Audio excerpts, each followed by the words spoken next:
Magandang araw kaibigan! Tuloy po kayo sa Felicidad's Channel. Sa mga kwento ng buhay at pag-ibig na hinalukay sa natatagong baul ni Felicidad. Pero bago po tayo magpatuloy, huwag niyo pong kalilimutan na i-like ang video, i-subscribe ang channel, at i-click ang notification bell para lagi kayong updated sa mga parating pa na upload.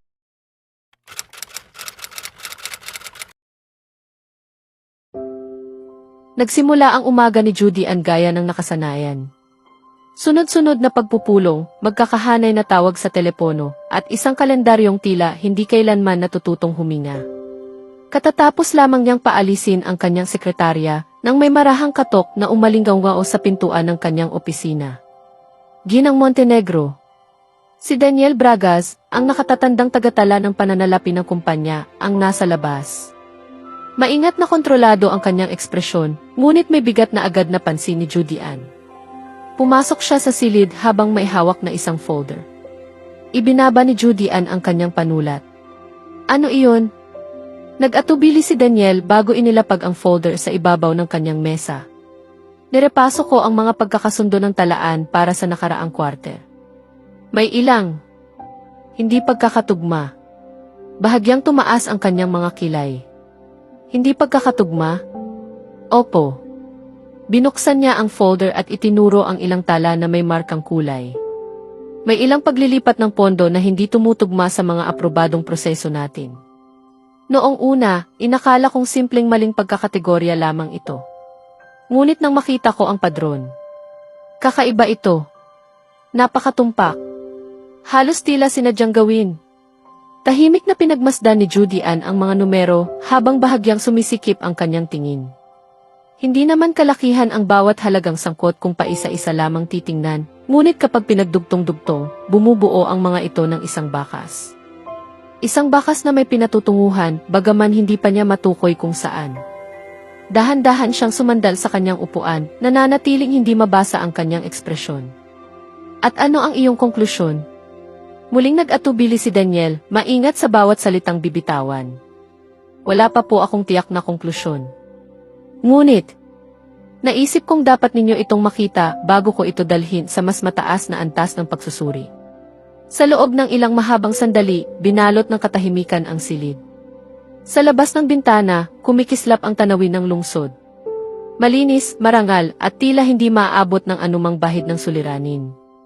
Sa loob naman, nakalutang ang kamay ni Julian sa ibabaw ng mga dokumento habang mabilis na tumatakbo ang kanyang isip sa samut-saring posibilidad. Iwan mo muna ito sa akin, sa wakas ay wika niya. Kalma ang kanyang tinig, ngunit may matigas na himig na hindi maikakaila. At Daniel, huwag kang magsasalita tungkol dito kaninuman. Opo, Ginang Montenegro. Tumango si Daniel at tahimik na lumabas ng opisina. Naiwan si Judy Ann na nakatitig sa mga papeles sa kanyang mesa, habang unti-unting nabubuo sa kanyang isipan ang posibilidad na may isang bagay na mas malalim at mas mabigat na nakatago sa likod ng mga bilang na iyon. Nang tuluyang magsara ang pinto sa kanyang likuran, nanatiling nakatuon ang tingin ni Judy Ann sa mga bilang na nasa harapan niya. Mga hindi pagkakatugma. Mga padron. Maingat at sinadyang pagkilos. May mali sa loob ng kanyang kumpanya. At sinuman ang nasa likod nito ay mahusay na nagkubli ng kanilang mga bakas. Samantala, ang mga mood board na nakasabit sa mga dingding ng opisina ng Venture and Corporation ay bumubuo ng isang kapansin-pansing salungatan ng mga imahe.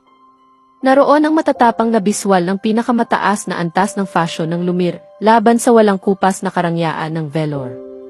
Matitingkad na telang kulay pula, mga avant-garde na disenyo, at mga mapanghamong taglin ang nagsisiksikan sa tabi ng mga payapang paleta ng kulay, mararangyang bestida, at mga halimuyak na nagsasalaysay ng pamana at prestihiyo. Nakikita mo ba ang problema? Tanong ni Zach habang itinuturo ang mga board. Matalim ang kanyang tono, ngunit nananatiling mapanuri. Ang isa ay sumisigaw ng pagiging mapangahas, samantalang ang isa naman ay marahang bumubulong ng pamana at tradisyon. Kailangan natin ng tulay na mag-ugnay sa dalawa, kung hindi ay magmumukhang watak-watak ang buong kampanya. Lumapit si Amara at pinag-cruise ang kanyang mga braso, habang maingat na sinusuri ng kanyang mga mata ang bawat presentasyon. Hinayaan niyang lumubog sa kanyang isipan ang tensyon sa pagitan ng dalawang magkaibang mundo. Hindi lamang tungkol sa mga larawan ang isang kampanya. Tungkol ito sa kwento. Sa ritmo. Sa isang bagay na mararamdaman ng mga tao. Paano kung bumuo tayo ng isang salaysay tungkol sa dalawang magkasalungat na puwersang nagkakaisa? Mungkahi niya. Matatag ang kanyang tinig habang mabilis ng pinagdurugtong ng kanyang isip ang mga piraso ng ideya. Ang velor ang magiging walang hanggang musa at ang lumir naman ang matapang na tagalikha. Ang isa ay sumasagisag sa pagiging walang kupas habang ang isa naman ay kumakatawan sa pagbabago at muling paglikha ng sarili. Kapag pinagsama sila, hindi sila magbabanggaan. Sa halip, muli nilang bibigyang kahulugan kung ano ang tunay na karangyaan. Nabalot ng katahimikan ang silid. Pagkaraan ng ilang sandali, mabilis na nagsimulang magsulat ng mga tala ang kanyang mga kasamahan. Maririnig ang pagkaskas ng mga panulat sa papel.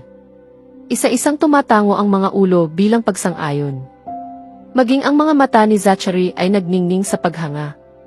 Ngunit habang nakatayo roon si Amara, pinupuno ng sigla ng malikhaing inspirasyon ang kanyang dibdib, may isang pamilyar na hapding muling sumagi sa kanyang puso. Si Maxwell. Noon, sa tuwing nagmumungkahi siya ng isang ideya, si Maxwell ang unang kumukwestiyon dito. May mga pagkakataong winawasak nito ang kanyang pangangatwiran sa harap ng lahat, na para bang sinasadya siyang itulak sa mga sitwasyong kinamumuhian niya. Sa simula, inakala niyang nais lamang siyang maliitin nito. Isang paraan upang ipaalala na nagsisimula pa lamang siyang maghanap ng sariling lugar sa isang mundong walang awa. At dahil doon, matagal niya itong kinimkim na sama ng loob. Ngunit kalaunan, napagtanto niya ang katotohanan. Hindi kailanman binabaliwala ni Maxwell ang kanyang mga ideya dahil lamang sa pagmamataas o pagnanais na manaig. Pinipiga siya nito dahil naniniwala itong maaari pang maging mas matalas, mas malinaw at mas matibay ang mga iyon. Mas marami itong hinihingi dahil mas marami itong nakikita. Ang mga puna nito, gaano man nakakainis noong mga panahong iyon, ang siyang nagtulak sa kanya upang mas umunlad. Kung titingnan siya ng mga taong hindi nakakakilala sa kanya, marahil ay sasabihin nilang mayabang siya, baka nga maging malupit pa. Minsan, ganoon din ang naging tingin ni Amara sa kanya.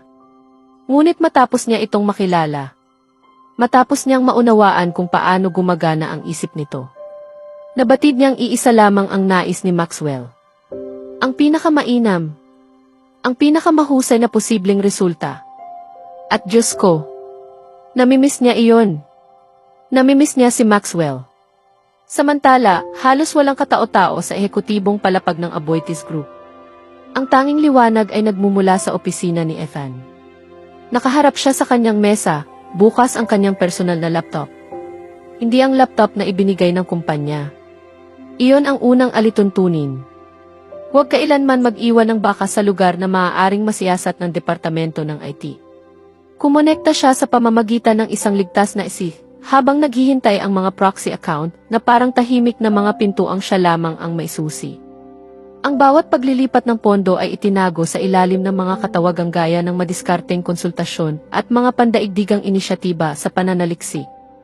Mga etiketa na nakabaon ng napakalalim sa masalimuot na talaan ng pananalapi ng Aboitiz, kaya wala nang nag-aabalang magtanong pa. Isang banayad na tunog ang nagpahiwatig na matagumpay na naiproseso ang pinakahuling paglilipat ng pondo.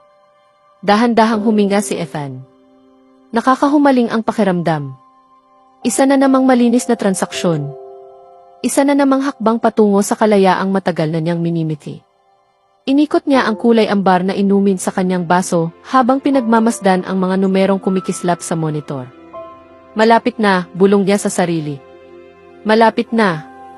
At kapag dumating ang oras na iyon, wala nang makapipigil sa kanya. Hindi si Judy Ann. Hindi ang lupon ng mga direktor. Walang sinuman. Ngunit sa kung saan, nakatago sa loob ng mismong sistemang pinagtitiwalaan niya, may isang tahimik na anomalya na nagsisimula ng mapansin. Isang maliit na pagkakaiba. Halos hindi kapansin-pansin. Ngunit paulit-ulit. Ang unang hibla ng sapot na inakala niyang perpekto niyang naihabi. Samantala, papalapit na sa pagtatapos ang gabi sa restaurant nang pumasok si Amara sa gilid na pasukan na nakalaan para sa mga empleyado. May kaunting buhay pa rin sa harapang bahagi ng kainan dahil sa mga huling customer, ngunit sinabi ni Tony na magkita sila sa kusina.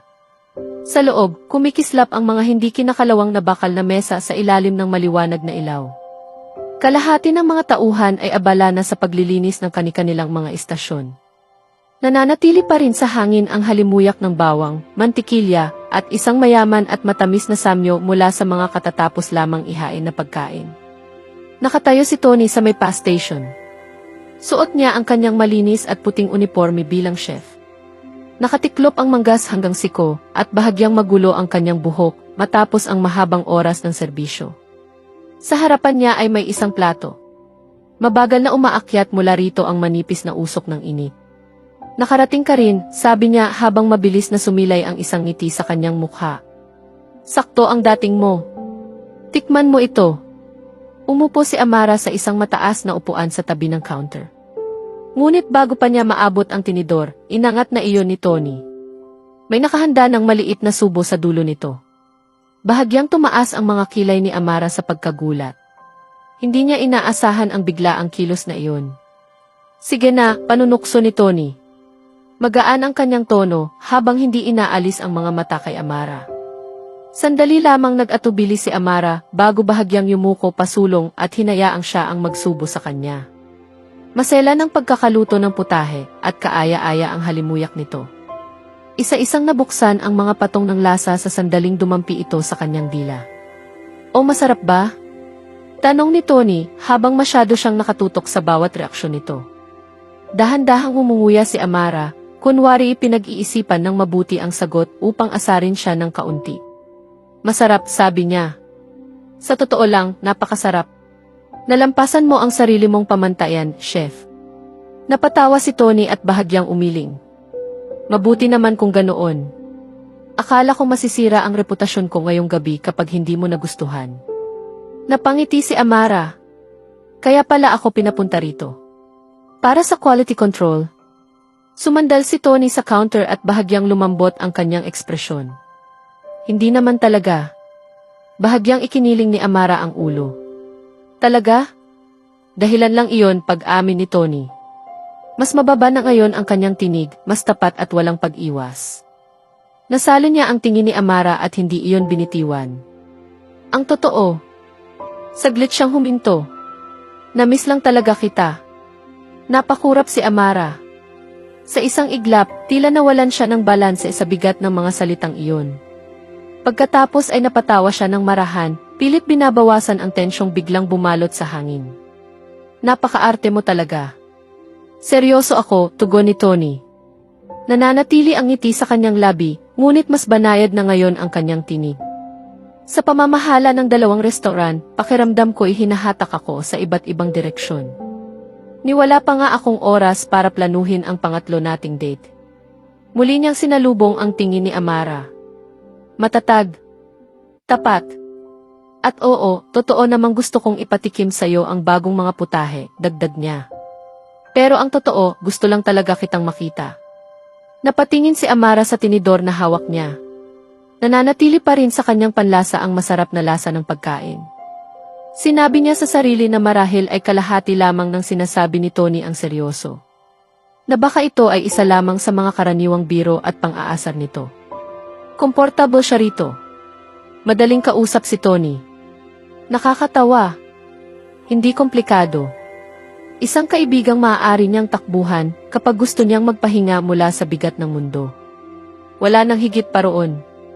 Ngunit sa kabilang panig ng counter, nanatili ng kaunti pang sandali ang ngiti sa mga labi ni Tony. Tinakpan niya iyon ng isang magaang tawa na para bang wala itong ibig sabihin at kaswal lamang ang lahat. Ngunit sa kaibuturan ng kanyang isip, may isang lihim na hiling. Sana ay makita ni Amara ang tunay niyang ibig ipahiwatig. Ang bawat oras na ninanakaw niya mula sa kanyang abalang schedule. Ang bawat dahilan na ginagawa niya upang mapapunta ito roon. Hindi kailanman tungkol lamang sa pagkain ang mga iyon. Mas simple ang katotohanan.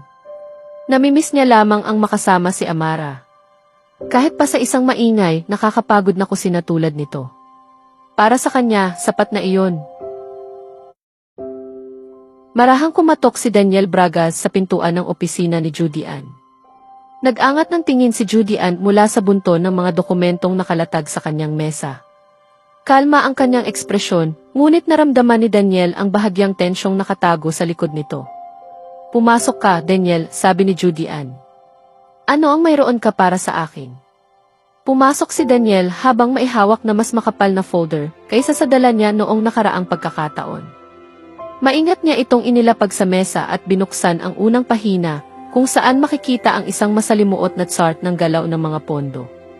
Ginang Montenegro, panimula ni Daniel sa mababa, ngunit propesyonal na tinig, sinubaybayan ko ang mga pondong na pag-usapan natin. Ang padron na natuklasan ko ay hindi lamang basta hindi pagkakatugma. Napakasalimuot nito at malinaw na pinagplanuhan. Itinuro niya ang mga nakatalang detalye sa dokumento. Ang mga pondo ay sistematikong inilipat sa sunod-sunod na mga account na nakapangalan bilang madiskarteng konsultasyon at mga pandaigdigang inisyatiba sa pananaliksik. Ang lahat ng account na ito ay nalikha lamang nitong nakaraang buwan. Bahagyang nagsalubong ang mga kilay ni Judy Ann. At ano ang mali roon? Walang anumang lehitimong proyekto o pirmadong kontrata na makapagbibigay katwiran sa paglikha ng mga account na ito, paliwanag ni Daniel. Hindi kalakihan ang bawat individual na paglilipat ng pondo, ngunit kapag pinagsama-sama, umaabot na ngayon ang kabuang halaga sa mahigit 2 milyong dolyar. Lumapit siya sa kanyang computer at itinuro ang impormasyong nakabukas sa monitor. Hindi na ito simpleng maling pagkakategorya ng talaan, Ginang Montenegro. Saglit siyang tumigil bago ipinagpatuloy. Ito ay isang maingat na binalak at sinadyang pandaraya sa pananalapi. Lalong tumalim ang tingin ni Judy Ann habang tahimik na nakikinig. Makukumpirma ko, dagdag ni Daniel, na ang mga pondong ito ay hindi kailanman na ibalik sa kumpanya. Sa halip, inililipat ang mga ito sa magkakaugnay na personal na mga account sa ibang bansa sa pamamagitan ng isang masalimuot na sistema ng mga proxy transaction na sadyang idinisenyo upang pagtakpan ang pinagmulan ng pera. Nabalot ng mabigat na katahimikan ang opisina. Sa pagkakataong ito, wala nang duda. May isang taong nagnanakaw mula sa loob ng kumpanya. At ang taong iyon ay naniniwalang sapat ang kanyang katalinuhan upang hindi kailanman mahuli. Dahan-dahang sumandal si Judy Ann sa kanyang upuan habang nakatuon ang kanyang mga mata sa mga bilang na nasa ulat. 2 milyong dolyar. Hindi iyon halagang makapagpapalugmok sa Aboitiz Group, ngunit sapat iyon upang magpaalab ng kanyang galit. May ideya ka ba kung sino ang nasa likod nito? Tanong niya. Mahina ang kanyang tinig, ngunit matalim at mabigat ang dating nito. Huminga ng malalim si Daniel. Hindi ko pa natutukoy ang tiyak na pagkakakilanlan ng taong responsable rito, sagot niya. Ngunit may isang detalye akong natuklasan na maaaring hindi niya napansin. Itinuro niya ang isang maliit at halos hindi mapansing bahagi ng ulat. Makikita roon ang paulit-ulit na padron ng mga partikular na datos na nakatago sa loob ng mga transaksyon. Ito ay isang digital signature, paliwanag ni Daniel. Napaka-espesipiko nito at tumuturo sa iisang sistematikong operator. Ang sinumang gumagawa nito ay organisado, maingat, at may mataas na antas ng propesyonalismo. Nanaig ang katahimikan. Hindi agad nagsalita si Judy Ann. Walang mababasang emosyon sa kanyang mukha. Tahimik lamang niyang kinuha ang ulat at isinara ang folder. Maraming salamat, Daniel, sabi niya. Kalma ang kanyang tinig. Malamig. Napakahusay ng iyong ginawa. Maaari ka nang bumalik sa iyong opisina. At tandaan mo ang sinabi ko noon. Huwag kang magsasalita tungkol dito kaninuman. Opo, Ginang Montenegro. Pagkaalis ni Daniel, nanatiling nakatitig si Judy Ann sa folder na nasa kanyang mesa. Isang sistematikong operator. May isang taong maingat na naghabi ng isang perpektong sapot ng panlilinlang sa loob ng pananalapi ng kanyang kumpanya. Sinuman ang nasa likod nito ay napakahusay magtago ng bakas. Ngunit mahahanap niya ito. Ano man ang mangyari. Samantala, gabi na ngunit wala pang balak si Ethan na umalis ng opisina. Nag-iisa siya sa ehekutibong palapag ng Aboitiz Group, habang ang tanging liwanag ay nagmumula sa kanyang monitor. Sa gitna ng katahimikan, sinimulan niya ang nakasanayan niyang ritual. Binuksan niya ang VPN. Dumaan sa mga naka-encrypt na network. At isa-isang inakses ang kanyang mga lihim na proxy account. Matagal lang nawala ang kanyang unang pag-aalinlangan. Ngayon, bawat kilos niya ay isinasagawa ng may malamig at sanay na kumpiyansa. Muli siyang nagsagawa ng paglilipat ng pondo. Sa pagkakataong ito, mas malaking halaga ang sangkot kaysa dati. Ang pangambang dati bumabagabag sa kanya ay napalitan na ng isang mapanganib at nakalululong na pakiramdam ng tagumpay. Napakayaman ni Judy Ann, bulong niya sa sarili habang sumisilay ang isang kontentong ngiti sa kanyang mga labi. Hindi niya mapapansin kung may kaunting perang mawawala. Sumandal siya sa kanyang upuan at dahan-dahang sumimsim mula sa isang basong may kulay ambar na inumin. Pinagmasdan niya ang mga numerong kumikislap sa monitor.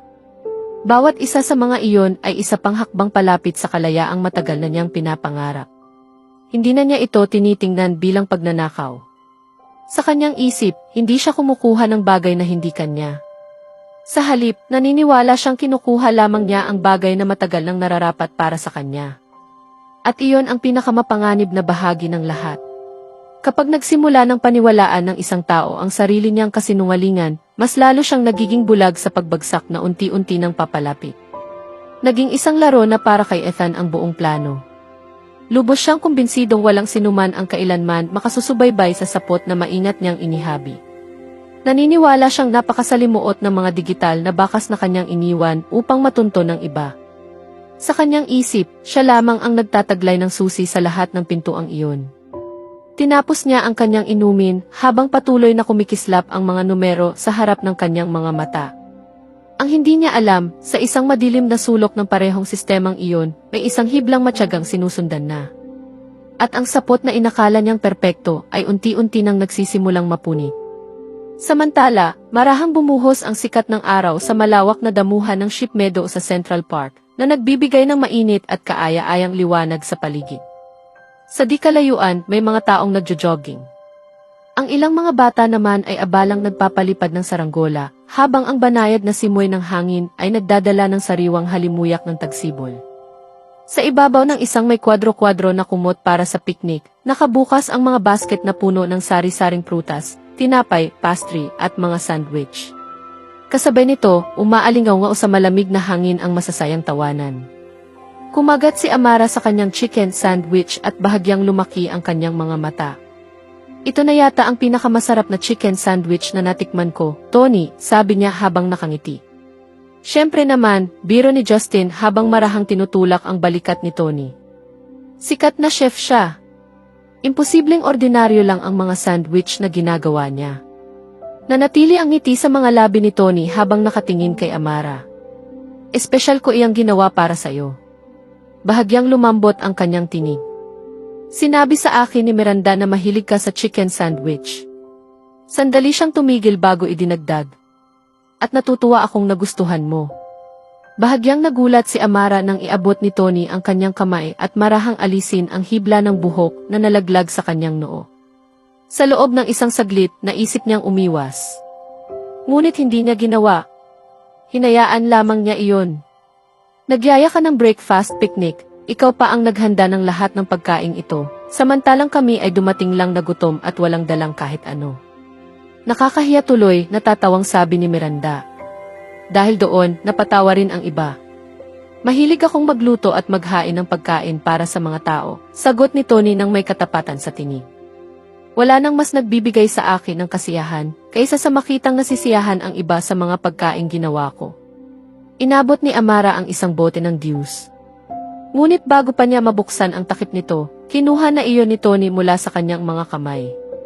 Sa isang magaan at sanay na galaw, binuksan niya ang bote at agad itong ibinalik sa kanya.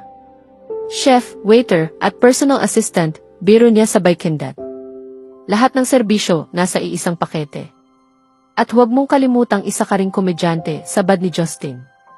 Muling umalingaw ang tawanan ng grupo sa gitna ng maliwanag at payapang umaga. Habang nakaupo roon si Amara, hawak ang kanyang inumin at napapalibutan ng masasayang kaibigan, saglit niyang nakalimutan ang lahat ng komplikasyon sa kanyang buhay.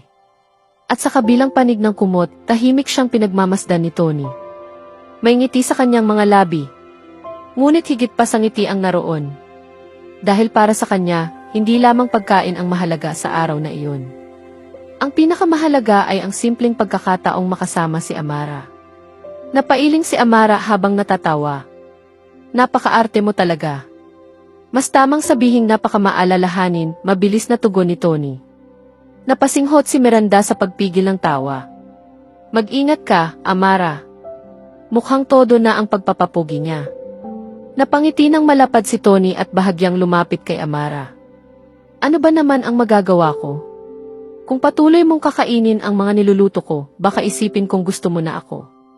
Kunway na pasinghap si Amara. Sandali lang. Gusto ko lang ang mga sandwich mo. Magandang simula na rin iyon, mahinang sabi ni Tony habang kumikislap ang saya sa kanyang mga mata. May isang mumunting mumo ng tinapay na dumikit sa gilid ng labi ni Amara. Bago pa man niya ito mapansin, kumuha na si Tony ng napkin at marahang pinunasan iyon. Banayad at maingat ang kanyang paghawak, dahilan upang mapakurap si Amara sa pagkagulat. Ayan, malumanay niyang sabi. Perpekto ka na ulit. Napailing si Amara at muling natawa. Imposible ka talaga. Imposibleng baliwalain, marahil agad niyang biro. Napadaing si Justin sa sobrang pagkamot sa sentido, habang si Miranda naman ay muling napatawa. Magaang na umalingaw-ngaw ang kanilang tawanan sa buong damuhan, humahalo sa masiglang himig ng lungsod sa umagang iyon. At kahit ipinagkikibit balikat lamang ni Amara ang lahat bilang simpleng biruan ng magkakaibigan, may isang lambing sa bawat kilos ni Tony na mahirap hindi mapansin. Hindi man para kay Amara, ngunit para sa sinumang masusing nagmamasid. Biglang naputol ang kanilang kasiyahan nang magsalita si Miranda, halatang puno ng pananabik ang kanyang tinig. Amara, tingnan mo ito. Iniabot niya ang kanyang telepono habang nanlalaki ang kanyang mga mata. Lumapit si Amara upang makita ang nasa screen habang binabasa ni Miranda ng malakas ang headline mula sa isang gossip website. Kinansela ni na Maxwell Escudero at Cassandra Gokongwi ang kanilang kasal. At sino kaya ang magiging maswerteng tao na muling makabibihag sa puso ng gwapo at mayamang punong ehekutibong opisyal? Natigilan si Amara. Mas mabigat ang naging tama ng mga salitang iyon kaysa sa inaasahan niya. Naghalo-halo ang mga damdaming biglang sumiklab sa kanyang dibdib. Iyon ba ay ginhawa? O marahil ay tuwa?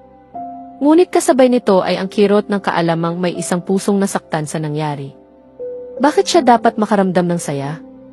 Ang buhay ni Maxwell ay wala namang kinalaman sa kanya. Hindi dapat iyon mahalaga. Hindi dapat.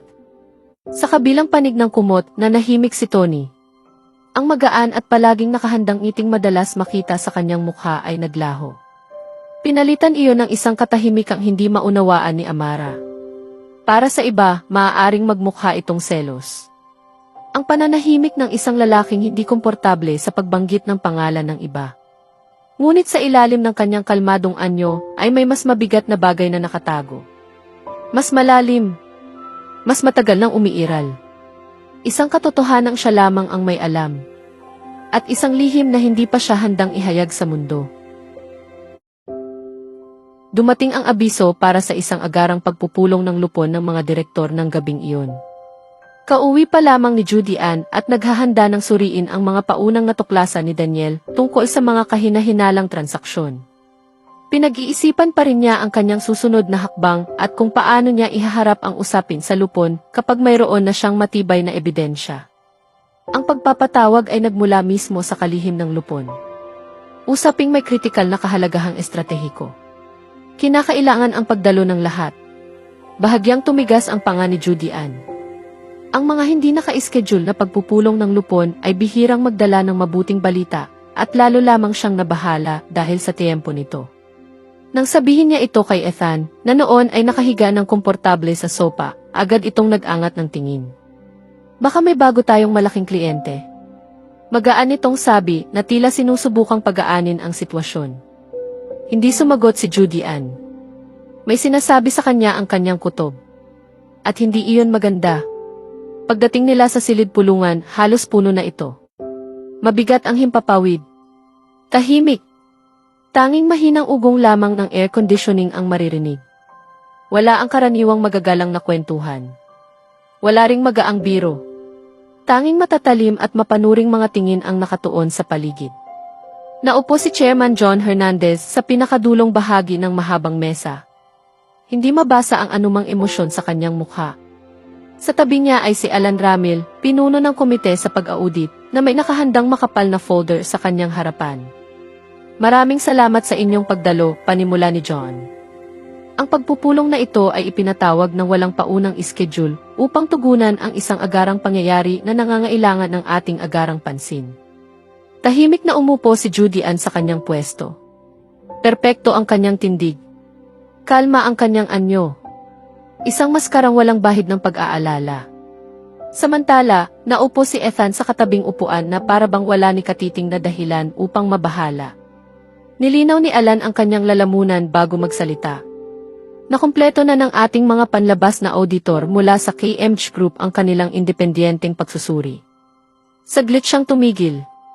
At ang kanilang mga natuklasan ay lubhang nakakabahala. Bahagyang bumilis ang tibok ng puso ni Judy Ann. Gayunman, nanatiling kalmado ang kanyang mukha. Hindi niya inaasahang magkakaroon agad ng resulta. Kasisimula pa lamang ni Daniel sa kanyang investigasyon. At ngayon, tila may ibang puwersang naunang nakatuklas sa lihim na matagal nang nagkukubli sa loob ng kumpanya. Binuksan ni Alan ang folder sa kanyang harapan. Sa nakalipas na 6 na buwan, panimula niya, malalaking halaga ng pondo ang nailihis mula sa mga account ng kumpanya sa ilalim ng mga katawagang madiskarteng konsultasyon at mga inisyatiba sa pananaliksik. Tahimik ang buong silid habang nagpapatuloy siya. Ang mga pondong ito ay dumaan sa maraming peking account at kalaunan ay napunta sa iisang benepisyaryo. Nanatiling hindi gumagalaw si Judy Ann, ngunit mabilis ang takbo ng kanyang isip. Ito na iyon. Ito ang natuklasan ni Daniel. Ngunit paano nila ito nakuha ng napakabilis? Dahan-dahang ibinaling ni Alan ang kanyang tingin kay Ethan. Ginoong Mendoza, sabi niya, ang mga transaksyong ito ay natunton sa isang aparato na nakarehistro sa inyong pangalan at napatunayang isinagawa gamit ang inyong mga digital na kredensyal. Ang ebidensya ay malinaw at kapanipaniwala. Tila nanigas ang buong silid sa mga salitang iyon. Napakurap si Ethan. Para bang may wikang hindi niya naunawaan ang biglang binigkas sa kanyang harapan. Kalokohan iyan, sabi niya. Ngunit mahina ang kanyang tinig. Walang sumagot. Masyadong mabigat ang ebidensya upang madaling pasinungalingan. Dahan-dahang ibinaling ni Judy Ann ang kanyang ulo at tumingin sa kanyang asawa. Sa loob ng isang matalim at nagliliyab na sandali, iisa lamang ang kanyang naramdaman. Matinding kahihiyan. Siya ang gumawa nito.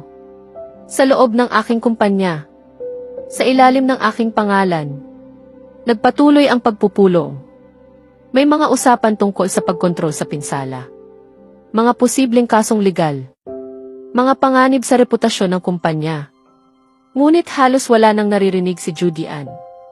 Bawat salitang lumalabas sa bibig ni Alan ay tila isa na namang malakas na sampal sa kanyang mukha. Sumasakit na ang kanyang panga sa sobrang higpit ng pagkakakuyom nito. Nararamdaman niyang nakaupo si Ethan sa kanyang tabi. Tahimik. Walang maipaliwanag. Walang maitutulong. At sa bawat lumilipas na segundo, lalo lamang humihigpit ang galit na nakapulupot sa kanyang dibdib. Paano niya nagawa ito? Hindi lamang niya isinugal ang kinabukasan ng kumpanya. Ipinahiya rin niya siya. Kinalagkad ang kanyang pangalan sa harap ng buong lupon na para bang isa siyang paksa ng isang eskandalosong balita. Ang imaheng ginugol niya ng maraming taon upang buuin. Perpekto. Matatag. At tila hindi matitinag. Ay nagkaroon ngayon ng isang malinaw na bitak. At si Ethan ang may kagagawa nito. Habang nagpapatuloy ang talakayan, abala na ang kanyang isip sa pagkalkula ng mga susunod na hakbang. Ang mga susunod na pahayag para sa publiko. Ang mga susunod na balitang maaaring lumabas. Ang mga kailangang gawin upang mapangalagaan ang kanyang posisyon. At isang bagay lamang ang tiyak sa kanyang isipan.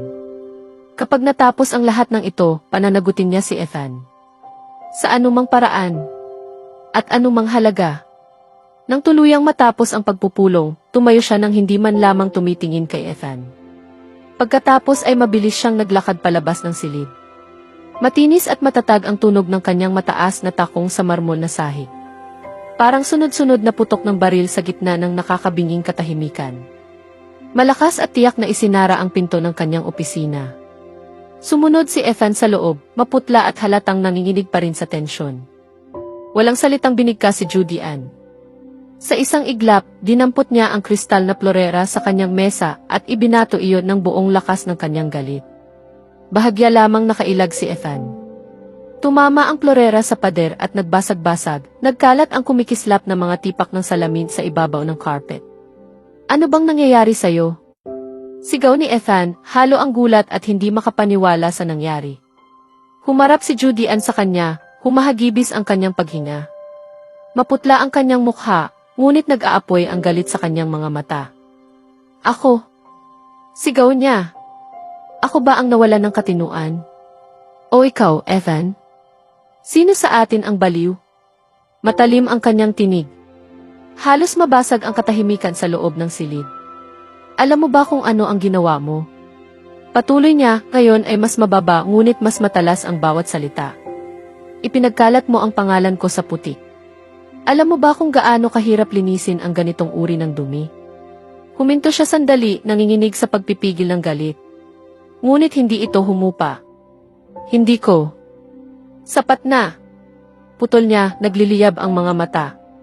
Bawat salitang lumalabas sa bibig mo ay lalo ka lang nagmumukhang hangal. Natuntun ito sa laptop mo. Sa mga credential mo. Wala nang pakialam ang lupon kung bakit, Ethan. Ang nakikita nila ay ang asawa ko. Naninanakawan ang sarili kong kumpanya. Bahagya siyang huminga at sa pagkakataong iyon, lumambot ang galit sa isang mas masakit na forma. At alam mo ba kung ano ang tingin nila sa akin ngayon? Isang mapait na ngiti ang sumilay sa kanyang labi. Isang biro. Isang babaeng bulag na hindi nakita ang ahas sa kanyang sariling higaan. Tumahimik si Ethan. Nakakuyom ang kanyang panga habang mabilis na umiikot ang kanyang isip para humanap ng paraan palabas. Hindi ko ninakaw ang pera, sa wakas ay sabi niya. Mababa ang kanyang tinig, ngunit may bahid ng pagtanggi. Akin din ang perang iyon. Isang maikling, mapanuyang tawa ang pinakawala ni Judy Ann. Sa iyo. Tinawid niya ang kanyang mga braso at tumalim ang kanyang tingin na parang salamin na maaaring makasugat. Naririnig mo ba ang sarili mo? Kung hindi dahil sa akin, wala ka. Wala kang bahay, wala kang sasakyan, wala kang buhay na ipinagmamalaki mo.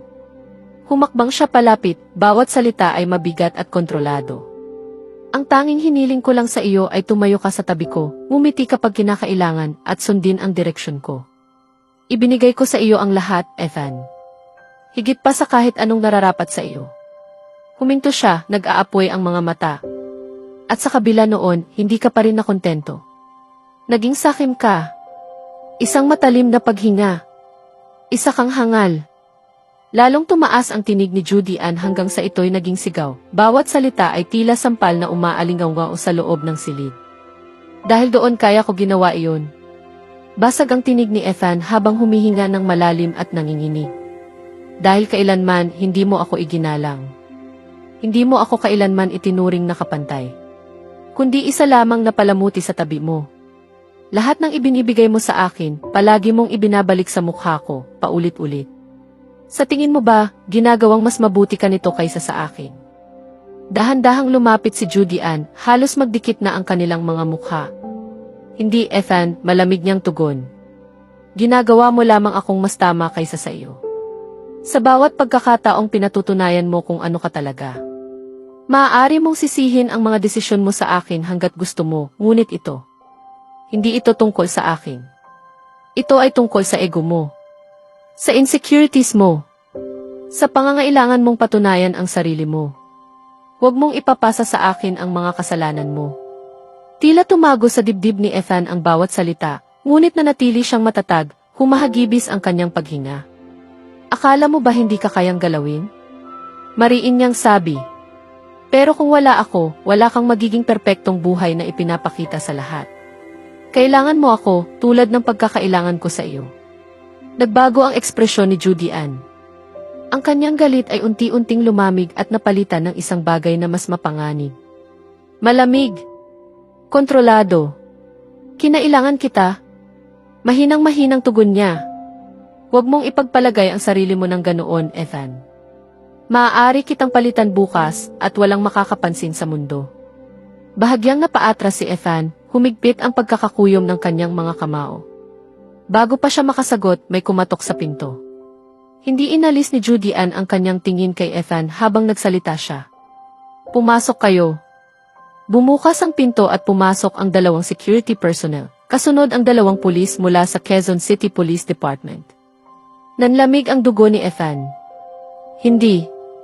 Sandali, mabilis niyang sabi, bakas ang matinding pangamba sa kanyang mukha. Judy Ann, hindi ka seryoso.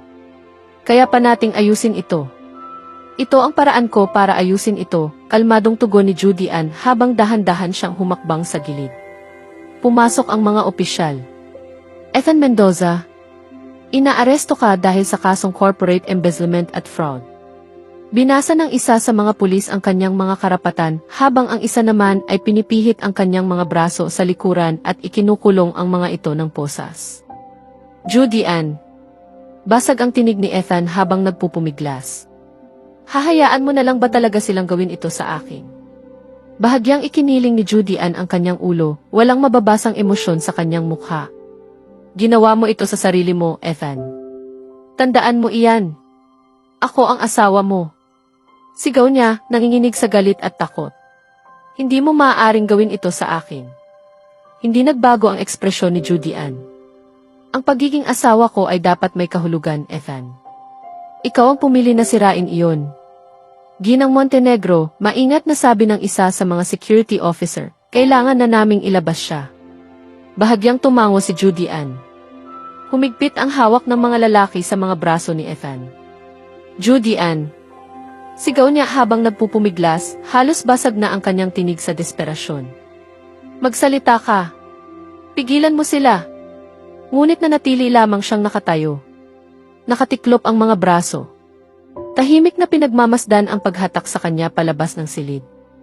Ang kanyang mga sigaw ay umalingaw sa pasilyo, unti-unting humihina sa bawat hakbang hanggang sa tuluyang maglaho at mapalitan ng katahimikan. Humugot ng marahang hininga si Judy Ann, pilit pinapakalma ang sarili. Tawagan ng legal team, malamig niyang utos sa kanyang katulong. At kontakin ang PR. Kailangan nating maagapan ang salaysay bago pa may ibang gumawa nito. Sumara ang pinto sa likod ni Ethan. Isang tunog na huli at ganap. Parang pagsasara ng isang kabanata. Samantala, nakasandal si Amara sa malamig na bintana ng eroplano, pinagmamasdan ang pagdaan ng mga ulap. Ang ugong ng makina ay tuloy-tuloy, halos nakakapayapa, ngunit ang kanyang dibdib ay punong-puno at hindi makapagpahinga. Lucas. Sa loob lamang ng ilang oras, makikita na niya muli ang kanyang anak. Walang patawad ang naging takbo ng balita sa mga nakalipas na linggo. Mga headline tungkol sa pagbagsak ng presyo ng stock ng Aboitiz Group. Mga emergency na pagpupulong ng lupon. Ang reputasyon ni Judy Ann bilang punong ehekutibong opisyal na hinihila sa bawat artikulo. Ang mukha ni Ethan ay naging tampok sa mga business journal at maging sa mga gossip site. Ang lalaking nasa gitna ng iskandalong embezzlement na umaabot sa milyon-milyong halaga. Karma ba ito? Hindi kailanman hinangad ni Amara ang kanilang pagbagsak. Hindi siya kailanman nanalangin para sa masamang mangyari sa mga taong minsang sumira ng kanyang puso. Ngunit habang pinagmamasdan niya ang kaguluhan mula sa malayo, may isang tahimik ngunit matibay na katotohanang unti-unting nanirahan sa kanyang dibdib. Nararapat lamang nilang maramdaman ang sakit na minsan nilang ipinaranas sa kanya. Paulit-ulit na bumabalik sa kanyang isipan ang tawag na nagbago ng lahat. Amara. Mahina at pagod ang tinig ni Ethan. Hindi na iyon ang lalaking basta na lamang siyang tinalikuran noon na para bang wala siyang halaga. Ano ang kailangan mo? Malamig at nagtatanggol niyang sagot. May sandaling katahimikan, kasunod ang isang buntong hininga. Tapos na ako. Hindi ko na kaya. Pinirmahan ko na ang mga papeles. Buong kustodya. Maaari mo nang maiuwi si Lucas.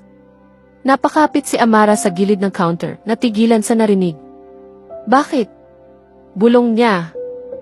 Dahil mas mabuti kang magulang kaysa sa akin, sagot ni Ethan, basag ang tinig. Mas nararapat si Lucas sa. Mas mabuti kaysa rito. Hanggang ngayon, ramdam pa rin ni Amara ang bigat ng alaala. Sa kabila ng sakit na dulot ni Ethan, sa kabila ng galit na dala niya noon, may isang bagay na totoo sa kanyang tinig ng gabing iyon. Pagsuko. At marahil. Pagmamahal para sa kanilang anak. Humugot ng marahang hininga si Amara at pumikit. hindi na ito tungkol kay Ethan. Tungkol na ito kay Lucas. Tungkol sa pag-uwi sa kanya kung saan siya tunay na nararapat. Nang dumaan ang flight attendant, bahagyang umayos ng upo si Amara. Isang maliit na ngiti ang sumilay sa kanyang labi kahit pilit. Sa loob lamang ng ilang oras, makakarating na siya sa boarding school sa Switzerland. Sa loob lamang ng ilang oras, mahahawakan na niya muli ang kanyang anak.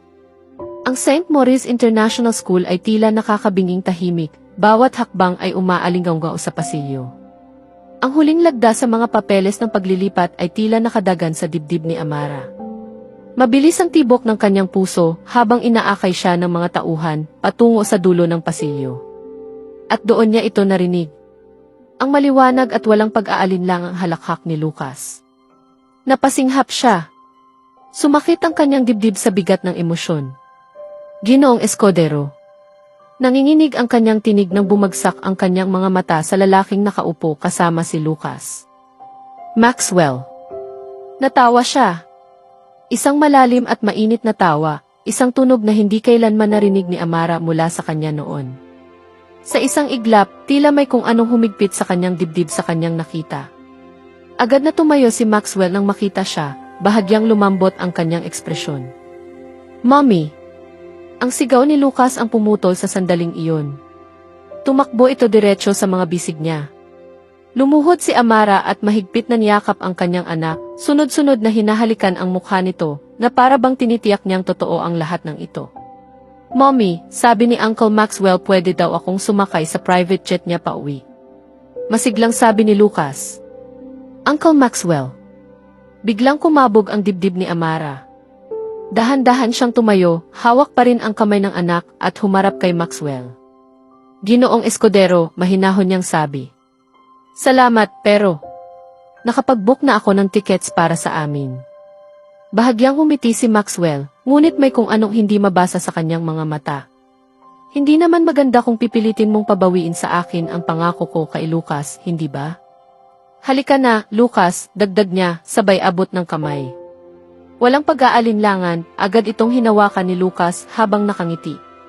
Tahimik ang loob ng jet, tanging boses ni Lucas ang pumupuno sa espasyo. Masigla itong nagkukwento at tumatawa, hanggang sa tuluyan itong dalawin ng antok. Dahan-dahang sumandal si Lucas kay Maxwell at unti-unting nakatulog. Tila ba natural lamang ang lahat.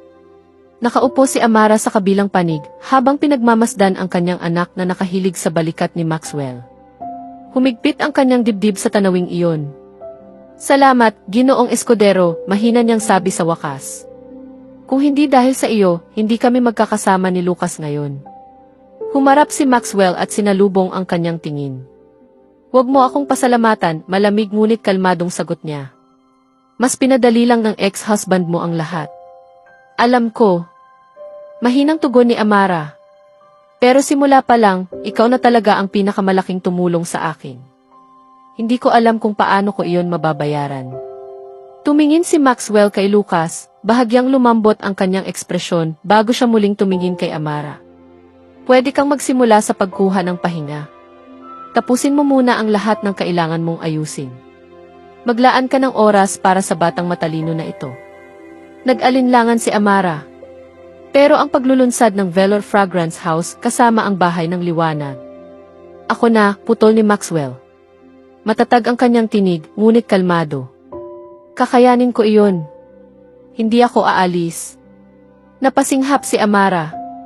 Bumaba ang kanyang tingin sa kanyang mga kamay na mahigpit na magkadikit. Hindi ka aalis? Mahinang tanong niya.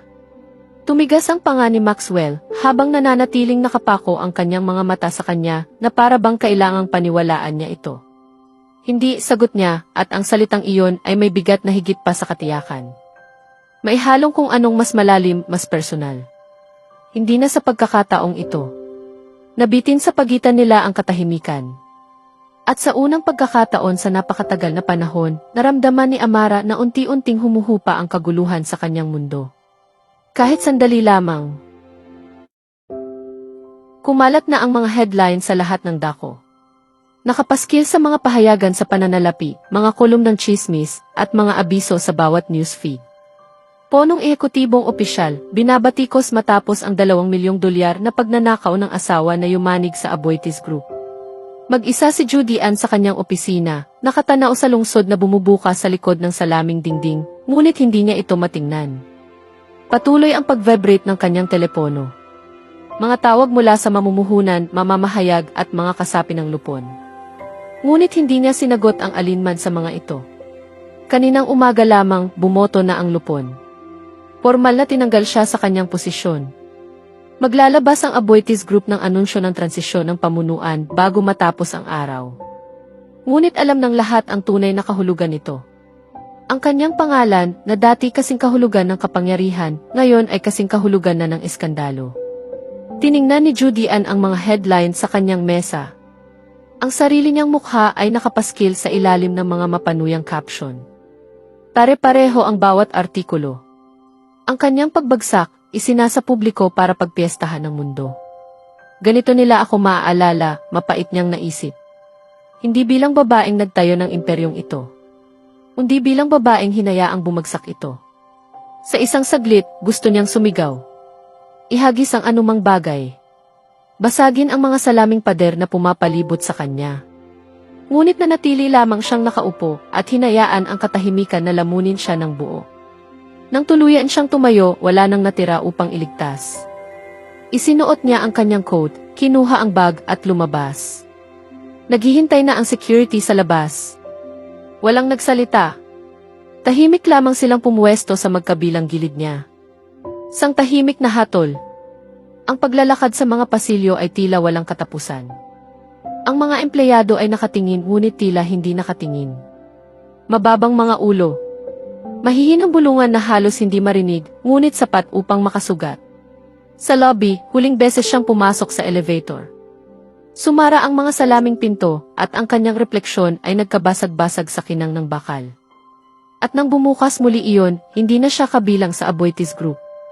At pagkatapos, ang salaming pinto. Nauna ang mga flash ng kamera. Nakasisilaw, walang awang kumikislap. Isang pader ng mga mamamahayag ang sumalubong sa kanya, sabay-sabay ang mga tinig na nagkakagulo sa hangin. Judy Ann, totoo bang pinatalsik ka ng lupon? Tinakpan mo ba ang ginawa ng asawa mo? Ano ang masasabi mo sa ninakaw na milyon-milyon? Mabilis ang tibok ng kanyang puso. Sunod-sunod ang pagkuha ng litrato, para bang isa siyang kriminal na inilalabas sa gitna ng kahihiyan. Dumikit ang mga security guard sa kanyang gilid, pilit siyang ginagabayan sa gitna ng kaguluhan, ngunit walang pagtakas sa nagkakagulong karamihan. Bawat anggulo, bawat ekspresyong hindi paborable, lahat ay kinukuhanan. Habang buhay, at sa kaibuturan ng kanyang isip, alam niyang ito na ang kanyang magiging alaala sa mundo. Hindi kapangyarihan, hindi tagumpay, kundi eskandalo, kahiyahiyan, at ang malupit na tunog ng daan-daang kamera na tila nagtatakda ng kanyang pagbagsak. Si Judy Ann Montenegro ay pumasok sa naghihintay na sasakyan. At sa isang iglap, siya ay nawala. Malamig ang amoy sa selda. Magkahalong bakal at panlinis na kemikal. Nakaupo si Ethan sa makitid na bangko, nakayuko, ang ulo ay nakasandig sa kanyang mga kamay habang nakatitig sa gasgas na sahig. Hindi siya pinayagan magpiyansa. Hindi lamang ito tinanggihan. Hindi niya kayang bayaran. 2 milyong dolyar ang naging sapat upang wasakin siya, ngunit hindi sapat upang iligtas siya. Lahat ng account ay naka-freeze. Lahat ng ari-arian ay kinumpiska. Tinawagan niya si Judy Ann. Hindi man lang siya pinatapos magsalita. Sinira mo ako, Ethan. Sinira mo ang lahat. Huwag ka nang tatawag pa sa akin. Kinabukasan, dumating ang mga papeles ng diborsyo. At pagkatapos, tinawagan niya ang bahay. Mahina at nag-aalangan ang tinig ng kanyang ina. Malayo sa mainit na babaeng dati ilaging handang ipagtanggol siya laban sa mundo. Sinabi ng tatay mo, Ethan, bulong nito. Sobra na raw ang kahihiyang na idulot mo sa pamilyang ito. Alam na ng lahat ngayon. Mga kamag-anak, mga kapitbahay. Lahat sila ay nag-uusap tungkol sa ginawa mo. Siya. Hindi na niya ako papayagang magpadala sa iyo ng kahit ano. Pasensya na. Naputol ang linya bago pa siya makasagot. Ang mga salitang iyon ay mas malamig pa sa semento na kinaupuan niya. Sumagi sa isip niya si Amara. Matagal niyang tinitigan ang keypad ng telepono sa loob ng selda, tila nag-aalinlangan kung pipindutin ba niya iyon o hindi. Bago ang lahat ng pagbagsak na ito. Bago ang mga pagtataksil. Bago ang diborsyo. Alam niyang kung noon iyon, hindi magdadalawang isip si Amara na tulungan siya. Noon, lagi siyang pinanindigan nito. Sa bawat gabing siya'y pagod, sa bawat kabiguang pangkarera. Naniniwala ito sa kanya kahit wala nang ibang naniwala. At siya ay binaliwala ang paniniwalang iyon na parang wala itong halaga. Ngayon, anong karapatan niya para humingi pa ng tulong dito? Sumandal siya sa dingding, pumikit ng mariin. Sa unang pagkakataon sa loob ng maraming taon, tuluyang dumagan sa kanyang dibdib ang bigat ng lahat ng kanyang ginawa. Nakita niya ang lahat. Bawat gabing niloko niya si Amara sa likod ng mga saradong pinto. Bawat umagang uwi siya na suot ang maskarang perpektong asawa. Si Amara, na palaging nagtitiwala sa kanya. Si Amara, na kahit minsan ay hindi nagtanong kung saan siya nanggagaling. At higit sa lahat, nakita niya ang gabing hinabol siya nito sa ulan, nagmamakaawang huwag siyang umalis. At kung paano niya ito hindi man lang nilingon. Nakita niya ang araw na kinuha niya si Lucas mula kay Amara. Kung paanong ipinilit niyang hindi ito karapat-dapat bilang isang ina, kahit ang totoo, ang kanyang sariling mga kasinungalingan at pagtataksil ang nagtulak dito sa bingit. At ngayon, nakaupo siya sa loob ng malamig na selda, hubad na ang lahat ng kanyang pinanghawakan. Alam niya, wala na siyang karapatang tawagan ito. Wala na siyang karapatang humingi ng kahit ano. Hindi na ngayon. Isang mapait na tawa ang kumawala sa kanya, pati siya ay nagulat. Huli na, naisip niya. Huli na para sa pagbabalik loob. Huli na para sa pag-ibig. Hindi lamang siya nakakulong sa selda. Naroon siya sa mismong lugar na para sa kanya. Samantala, mahinang humuhuni ang sasakyan habang binabagtas ang kalsada. Patuloy pa rin sa pagsasalita si Lucas tungkol sa eroplano. Tulad ng mga nakaraang linggo, tila hindi pa rin kumukupas ang ningning ng alaala nito tuwing binabanggit niya. Talon-talon ang kanyang kwento. Tungkol sa mga kaibigang bumati sa kanya ng welcome back card sa paaralan at sa paborito niyang guro na nagsabing masaya itong nakauwi na siya ng tuluyan. Hinayaan siya ni Amara, nakangiti habang nagmamaneho. Ang kanyang tinig ang pumupuno sa mga katahimikang dati mabigat at walang laman. Ngunit biglang napako ang kanyang paningin sa labas ng bintana. Isang napakalaking billboard ang nakatayo sa gilid ng kalsada. Velour Fragrance House at Bahay Liwanag. Isang kolaborasyong ilang linggo nang pinag-uusapan sa industriya. At sa ibabang bahagi nito, malinaw na nakasulat ang pangalan ng kanyang ahensya. Venture and Corporation. Bahagyang humigpit ang kanyang dibdib. Ngunit hindi na iyon sakit. Hindi na iyon bigat ng alaala. Kundi isang tahimik na pagtaas ng kalooban. And pride niya. Siya ang namuno sa kampanyang iyon. Bawat headline, bawat visual, bawat salita. Lahat ay gawa niya. Ngumiti si Amara sa sarili. Pinaglaban niya ang buhay na ito. Para kay Lucas. Para sa kanyang karera. At sa wakas, nakuha niya pareho. Sa kauna-unahang pagkakataon sa mahabang panahon, hindi na pakiramdam ni Amara na kinukuha sa kanya ang mundo. Pakiramdam niya. Ibinabalik nito ang nararapat sa kanya. Pumasok si Amara sa kanyang opisina sa unang pagkakataon matapos ang isang linggong pagkawala. Walang nagbago sa kanyang mesa. Maliban sa isang napakalaking bungkos ng pulang rosas na halos sumakop sa kalahati nito. Natigilan siya. Pagkatapos ay bahagyang umiti habang lumalapit upang amuyin ang mga bulaklak. Sino kaya ang magpapadala ng ganito kaluhong regalo? Hinaplos ng kanyang mga daliri ang maliit na kartang nakasingit sa pagitan ng mga talulot. Binabati kita sa bago mong proyekto. Kapag na-miss kita, titingin na lang ba ako sa billboard sa tabi ng kalsada? Tony. Napatawa ng mahina si Amara, umiiling-iling habang binabasa ang sulat. Itinabi niya ang card at naupo, nananatili ang ngiti sa kanyang labi. Wow, ang laking baukwet naman yan, sabi ni John habang biglang lumitaw sa tabi ng mesa niya. Nobyo mo? Ang swerte mo, dagdag ni Miriam na nakangisi. Hindi, mabilis na sagot ni Amara, natatawang pinipilit itanggi. Kaibigan lang yan. Kaibigan? Biro ni Miriam. Halika nga, sinong kaibigan ang magpapadala ng ganyang kalaking bulaklak? Talaga, kaibigan lang, ulit ni Amara, nakangiti pa rin habang sabay-sabay silang nagtawanan. Ngunit sa dulo ng pasilyo, hindi nila napansin si Maxwell at Bert na nakatayo roon, tahimik na nagmamasid. Nakatuon ang tingin ni Maxwell kay Amara. Nang ihagis nito ang ulo pabalik at tumawa sa sinasabi ni John, bahagyang tumigas ang panga niya. Tumalikod siya at naglakad patungo sa kanyang opisina, sinundan siya ni Bert. Ikaw ba ang nagpadala ng bulaklak? Tanong ni Bert, kalahating biro, kalahating usisa. Hindi agad sumagot si Maxwell. Nakatayo siya sa may bintana, nakapamiwang habang nakatanaw sa labas. Ngumisi si Bert. Sige na. Hindi ka naman tipo ng bulaklak. So, nobyo niya ba talaga yon? Biglang tumalim ang tingin ni Maxwell. Isang tinging sapat upang patahimikin si Bert. Okay, mabilis na sabi nito, nakataas ang kamay. Wala na akong sasabihin. Saglit na katahimikan. Gawin na lang natin itong mas malaki, dagdag ni Bert na pilit binabasag ang tensyon. Ano sa tingin mo, 500 rosas?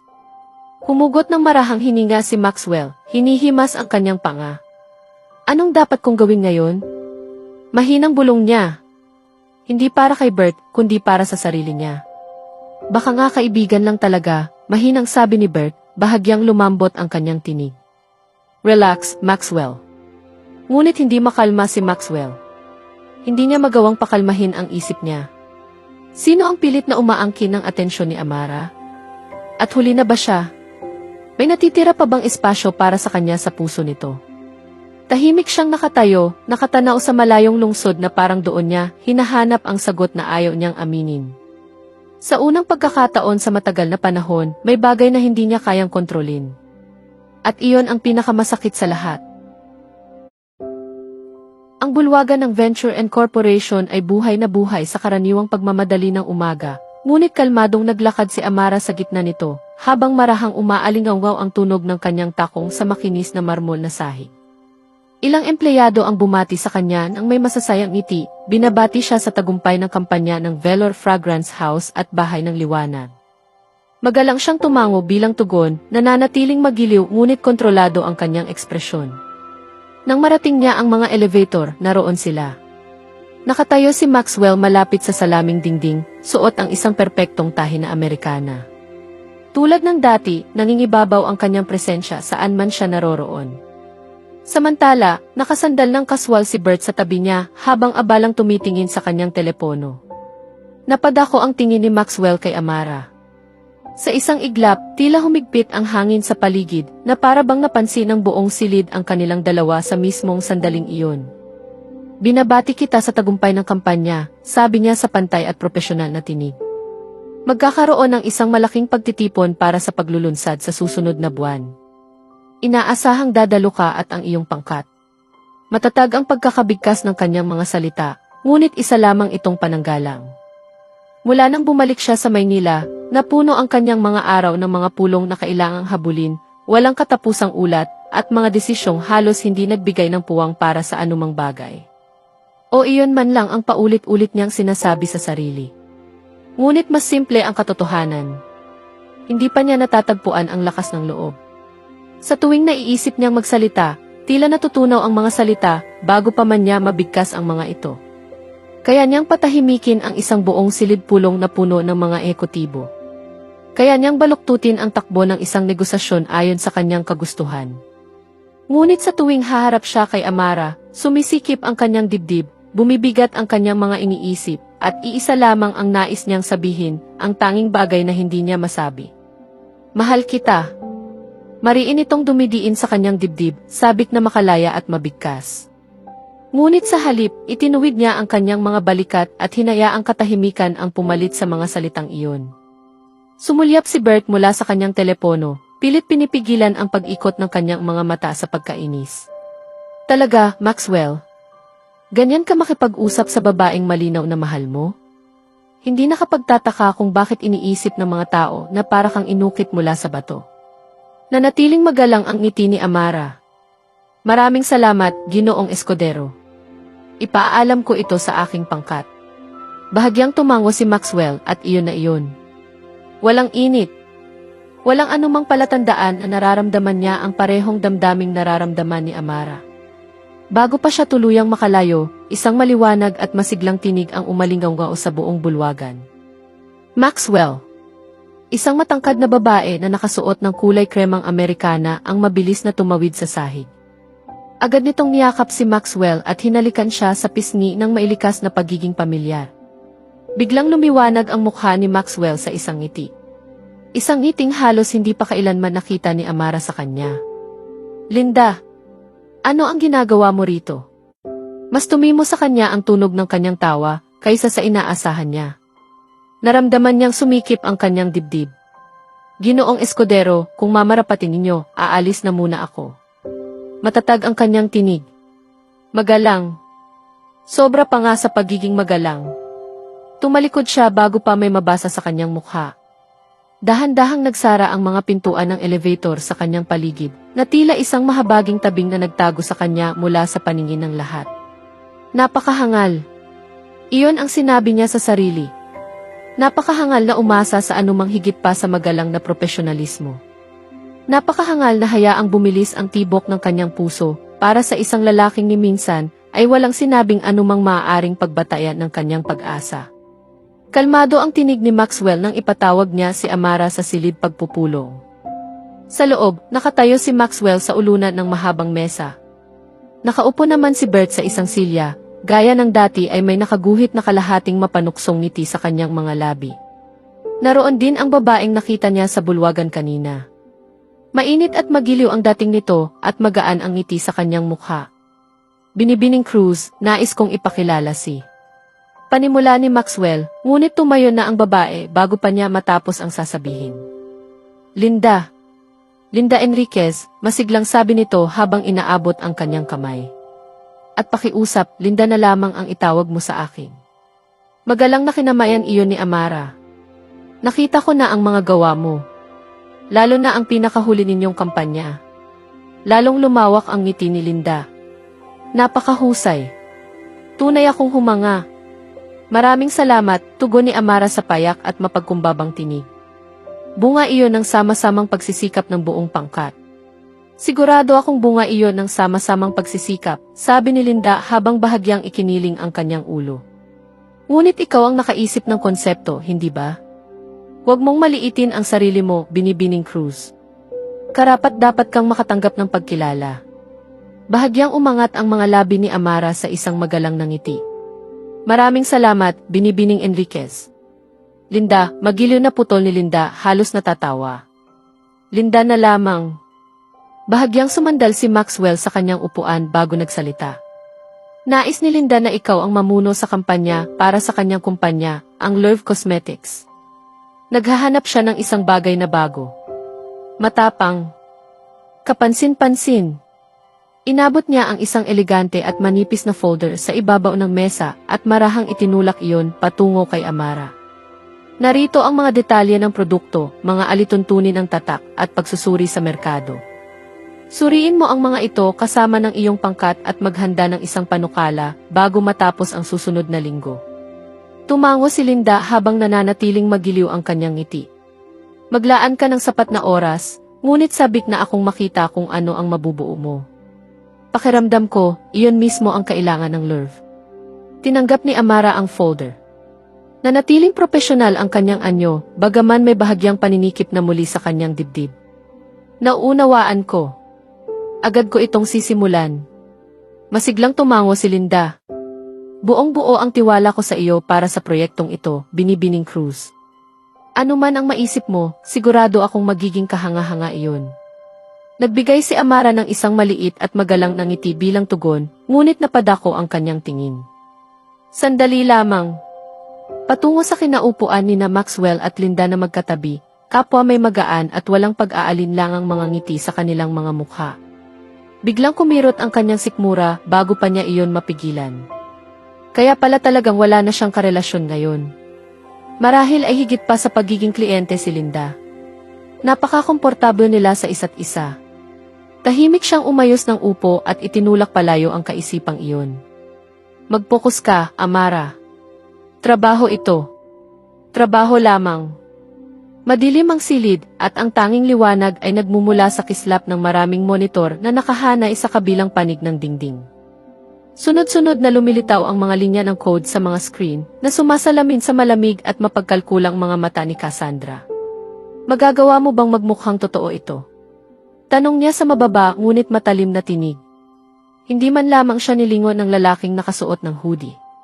Mabilis na sumayaw ang kanyang mga daliri sa ibabaw ng keyboard. Hindi lang magmumukhang totoo. Hindi ito mapag-aalinlanganan. Kaya kung gumawa ng peking website, lagyan ito ng petsang tila matagal nang umiiral gamit ang isang archive-style na script at mag-iwan pa ng mga bakas na magpapakitang ang konseptong iyon ay umiiral na 1 taon pa ang nakalipas. Dahan-dahang umangat ang mapulang mga labi ni Cassandra sa isang ngiting puno ng kasiyahan. Perpekto. Kapag natapos ako, wala nang maniniwalang siya ang tunay na nakaisip ng kampanyang iyon. Bahagyang tumalim ang kanyang tingin. Hindi ko lamang nais na magmukha siyang magnanakaw ng ideya. Gusto kong bumagsak siya. Lumalim ang kanyang ngiti. Gusto kong mawala sa kanya ang lahat. Ang tiwala ng mga tao, ang kanyang kredibilidad, at maging ang magandang pangalan na pinaghirapan niyang buuin. Bahagyang humarap ang lalaki, ngunit nanatiling natatakpan ng anino ang kanyang mukha. Kapag nailabas na ito, mabilis itong kakalat. Sigurado ka bang handa ka sa magiging epekto nito? Sumandal si Cassandra sa kanyang upuan at marahang pinag-cruise ang kanyang mga binti. Wala man lamang bakas ng pag-aalinlangan sa kanyang mukha. Iyon mismo ang inaasahan ko. Pindot ng hacker ang huling tekla sa keyboard. Agad na bumukas ang panibagong tab sa screen. Unti-unti nang nabubuo roon ang disenyo ng peking website. Lalong lumawak ang ngiti ni Cassandra. Magaling! Siguraduhin mong wala itong bahid ng pagkakamali. Biglang nagdilim ang silid ng sabay-sabay na namatay ang lahat ng monitor. Ngunit nanatiling nakaguhit ang ngiti sa kanyang mga labi. At higit na madilim kaysa sa paligid ang mga iniisip na gumugulo sa kanyang isipan. Maxwell. Walang ibang karapat-dapat para sa iyo, kundi ako lamang. At ikaw naman, Amara. Sana'y tuluyan kang mapahama. Sana'y mawala sa iyo ang lahat ng pinahahalagahan mo. Lalong tumalim ang kanyang mga mata habang pinipigil ang lumalalim na galit at inggit sa kanyang dibdib. Sa gitna ng biglaang kadiliman, marahang umalinggaw sa buong silid ang kanyang mahinang halakhak. Isang halakhak na malamig, mapanlinlang at puno ng masamang balak. Sa susunod na kabanata, magsisimula ng buuin ni Amara ang panukala para sa Lurv Cosmetics habang unti-unting lumalalim ang kanyang maling akala tungkol sa tunay na relasyon nina Maxwell at Linda. Samantala, palihim ng isasagawa ni Cassandra ang kanyang mapanganib na plano at isang nakakagulat na pangyayari ang maglalagay sa reputasyon ni Amara sa matinding panganib. Kaya abangan natin,